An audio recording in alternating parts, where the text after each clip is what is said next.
প্রিয়জনের সঙ্গে ঈদ উদযাপন করতে ঈদের দ্বিতীয় দিনেও ঢাকা ছাড়ছেন অনেকেই। সকাল থেকেই রাজধানীর বাস টার্মিনাল ও কমলাপুর স্টেশনে যাত্রীদের উপস্থিতি ছিল দেখার মতো। বিভিন্ন কারণে যারা ঈদের আগে গ্রামের বাড়ি যেতে পারেননি তারা রাজধানী ছাড়ছেন আজ। এছাড়া অনেকে ভোগান্তি এড়াতে ঈদের পরদিন গ্রামের বাড়িতে যাচ্ছেন। আবু সাইদ অপুর রিপোর্ট। ভোগান্তি আর ঝক্কি ঝামেলা এড়াতে কোরবানির ঈদ পরিবার পরিজনের সাথে উপভোগ করতে ঈদের দ্বিতীয় দিনও আপন নিরে ফিরছে মানুষ। রাজধানীর কমলাপুর রেল স্টেশন থেকে শুরু করে সায়দাবাদ, মহাখালী ও গাবতলী বাস টার্মিনালে ঘরমুখো মানুষের ভিড় ছিল চোখে পড়ার মতো।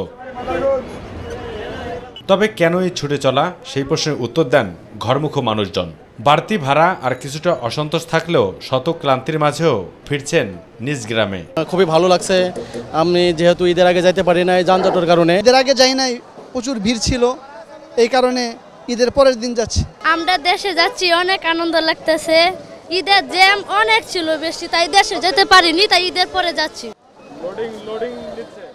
পরিবার পরিজনের সাথে ঈদ আনন্দ উপভোগ করতে ঈদের দ্বিতীয় দিনও আপন নিরে ছুটছে মানুষ। তবে তাদের প্রত্যাশা একটাই, যেভাবে নিরাপদে তারা বাড়ি ফিরছেন সেই নিরাপদের জন্য ফিরতে পারেন কর্মব্যস্ততা নগরী এই রাজধানীতে, এমনটাই প্রত্যাশা ঘরমুখো মানুষের।